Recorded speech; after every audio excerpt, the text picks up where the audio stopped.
Hello guys, നമ്മുടെ tree ഒക്കെ കാണാൻ അടിപൊളിയായിട്ടില്ലേ? ദേ നമ്മുടെ സാൻഡയും പിള്ളേരും വീട്ടിലെത്തിയിട്ടുണ്ട് കേട്ടോ. അതെല്ലാം കഴിഞ്ഞ് നമ്മൾ നേരെ പള്ളിയിലേക്കാണ് പോകുന്നത്. പണ്ട് റിജുവായിട്ട് റിലേഷൻഷിപ്പ് ആയിരുന്ന ടൈം തൊട്ടേ ഞാൻ ഈ ക്രിസ്മസ് ഈവിനെ പറ്റി വാതോരാതെ കേട്ടിട്ടുണ്ട്. റിജോ മാത്രമല്ല, എൻ്റെ ഫ്രണ്ട് ടാനി എപ്പോഴും ഇതിനെപ്പറ്റി പറയും. അപ്പം ഞാൻ എപ്പോഴും ഓർക്കാറുണ്ട് വൺസ് ഇതൊന്ന് എക്സ്പീരിയൻസ് ചെയ്യണമെന്ന്. അങ്ങനെ ഈ പ്രാവശ്യം അത് നടന്നു കേട്ടോ. കറക്റ്റ് 12 മണി കഴിഞ്ഞപ്പോഴേക്കും അവർ ഉണ്ണീശുമായിട്ടൊരു പ്രദക്ഷിണമൊക്കെ നടത്തി. അത് കാണാൻ നല്ല ഭംഗിയുണ്ടായിരുന്നു. മേ ബി ഞാൻ ഇതിനു മുമ്പ് എക്സ്പീരിയൻസ് ചെയ്യാത്തതുകൊണ്ടിട്ടായിരിക്കാം. അത് കഴിഞ്ഞപ്പോഴത്തേക്കും നമ്മുടെ ക്രിസ്മസ് പരിപാടികളൊക്കെ തുടങ്ങി. ഇതാണ് ഞാൻ പറഞ്ഞ ടാനിയ.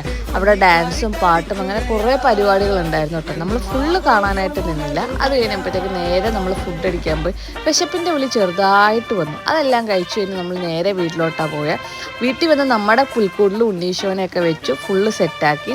അത് കഴിഞ്ഞ് കുറച്ച് ഫോട്ടോസും കാര്യങ്ങളും കൂടെ എടുത്തു. അപ്പോൾ അത്രയേ ഉള്ളൂ. ബായ്.